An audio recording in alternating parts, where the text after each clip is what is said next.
Welcome to mega 9 TV. తెలంగాణలో కాంగ్రెస్ నిజంగానే fail అయిందా?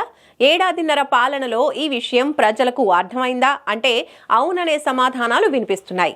ఎందుకంటే ట్విట్టర్లో ఇటీవల ఆ పార్టీ పెట్టిన పోస్టే అందుకు కారణం.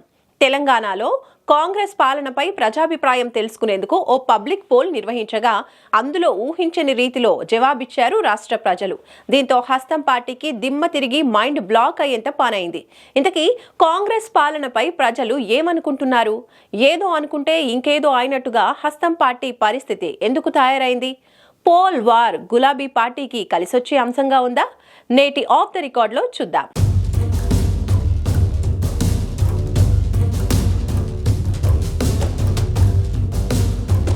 తెలంగాణలో కాంగ్రెస్ అధికారంలోకి వచ్చి ఏడాదిన్నర దాటిపోయింది. ఈ ఏడాదిన్నర పాలనలో ఇచ్చిన హామీలన్నీ నెరవేర్చామని, ఇదంతా తక్కువ టైంలోనే చేశామని ఆ పార్టీ చెబుతోంది. తాము ప్రజల వద్దకే పాలన అనే నినాదంతో పనిచేశామని ధీమాగా చెబుతూ వచ్చిన హస్తం నేతలకు ప్రజలు దిమ్మ తిరిగి షాక్ ఇచ్చారు. తెలంగాణలో ప్రజలు ఎలాంటి పాలన కోరుకుంటున్నారంటూ ఆ పార్టీ సోషల్ మీడియా ఖాతాలో ఓ పోస్ట్ పెట్టగా 70% ప్రజలు ఫామ్ హౌస్ పాలనలే కోరుకుంటున్నట్టు ఫలితాలు వచ్చాయి. అంటే కేసీఆర్ పాలనకే ప్రజలు జై కొట్టారు అనేది క్లియర్ గా అర్థమవుతున్న విషయం. ఈ ఒక్క పోల్ తో కాంగ్రెస్ పార్టీ తీసుకున్న గోతులోనే పడినట్టయింది. ప్రతిపక్ష పార్టీని ఏదో చేద్దామనుకుంటే ఇంకేదో అయిందని సొంత పార్టీ నేతలే నెత్తి నోరు బాదుకుంటున్నారట. అయితే ఈ పోల్లో వచ్చిన ఫలితాలు ఎంతవరకు వాస్తవం అనేది పక్కన పెడితే నిజంగానే ప్రజలు రేవంత్ పాలనపై అసహనంగా ఉన్నారా? ఒకవేళ ఉంటే ఏ విషయంలో వ్యతిరేకత మొదలైంది అనేది అసలు ప్రశ్న. వాస్తవానికి ఈ ఏడాదిన్నర కాంగ్రెస్ పాలనపై సానుకూలత ఏ స్థాయిలో ఉందో వ్యతిరేకత కూడా అంతే స్థాయిలో ఉంది. 6 గ్యారెంటీల విషయంలోనూ, హైడ్రా విషయంలోనూ, ఇతరత్ర అంశాల విషయంలోనూ ప్రభుత్వం తీసుకున్న నిర్ణయాలు ప్రజల్లో మిశ్రమ అభిప్రాయాలనే కనబరుస్తూ వచ్చాయి. ముఖ్యంగా హైడ్రా విషయంలో ప్రభుత్వంపై భారీ వ్యతిరేకత వచ్చింది. ప్రభుత్వమే అనుమతిచ్చిన ఇళ్లను కూల్చివేయటం ఏంటని ప్రజలు రోడ్డెక్కిన దాఖలాలు ఉన్నాయి. మరో కోణంలో చూస్తే హైడ్రా ప్రవేశపెట్టిన విధానాన్ని సమర్థించిన వారు లేకపోలేదు. ఇక 6 గ్యారెంటీల విషయంలో కూడా ఇలా భిన్నమైన అభిప్రాయాలే వ్యక్తమవుతూ వస్తున్నాయి. అధికారంలోకి వచ్చిన 100 రోజుల్లోనే ఇచ్చిన హామీలన్నీ అమలు చేశామని ఘంటాపదంగా చెబుతూ వస్తున్నారు ఆ పార్టీ నేతలు. మహిళలకు ఉచిత ఆర్టీసీ ప్రయాణం, 500 రూపాయలకే గ్యాస్ సిలిండరు, 200 యూనిట్ల ఉచిత కరెంటు, 2 లక్షల రూపాయల రైతు రుణమాఫీ, ఇలా ఇచ్చిన ప్రతి హామీ కూడా అమలు చేశామని ఏకంగా పబ్లిసిటీ పీక్స్ లో చేసుకుంది కాంగ్రెస్ ప్రభుత్వం. ఇక జనవరి 26 నుంచి మరో 4 కొత్త పథకాలను కూడా అమల్లోకి తీసుకొచ్చింది. దీంతో ప్రజలు కాంగ్రెస్ పాలనను మెచ్చుకుంటారని ఆ పార్టీ నేతలు భావించారు. అందుకే అధికారిక ట్విట్టర్ ఖాతాలో గత ప్రభుత్వ ఫామ్ హౌస్ పాలన కోరుకుంటున్నారా లేదా ప్రజా పాలన కోరుకుంటున్నారా అని పోల్ పెట్టగా అనూహ్యంగా ఫామ్ హౌస్ పాలనే కావాలంటూ ప్రజలు కోరుకోవడంతో కాంగ్రెస్ పాలనా తీరుపై ఉన్న ప్రజా వ్యతిరేకత బహిర్గతం అయింది.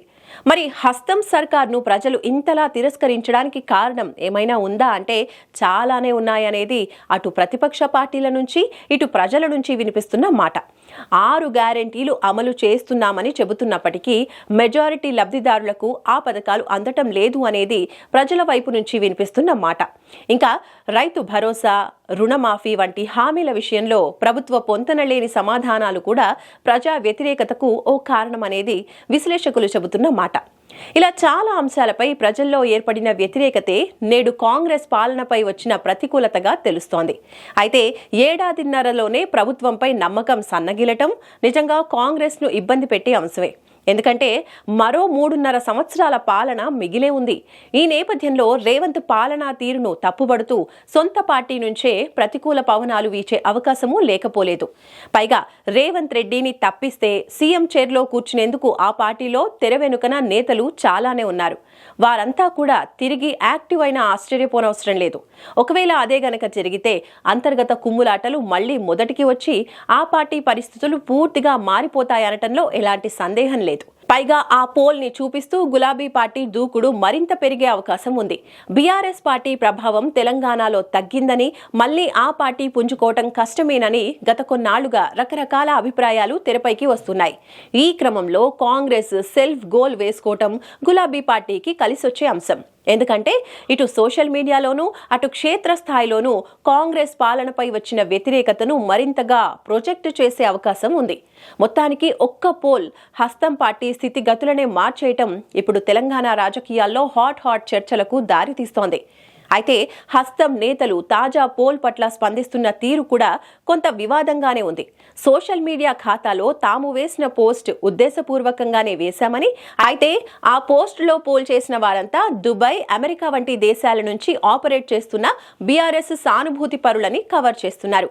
ఇక బీఆర్ఎస్ నేతలు మాత్రం కాంగ్రెస్ కు వచ్చిన రిజల్ట్స్ పై వ్యంగ్యాస్త్రాలు సంధిస్తున్నారు. మొత్తానికి తెలంగాణలో ఆ ట్వీట్ వార్ కొత్త చర్చలకు తావిస్తోంది. మరి ఈ పరిణామాలు ఎటు దారి తీస్తాయో చూడాలి.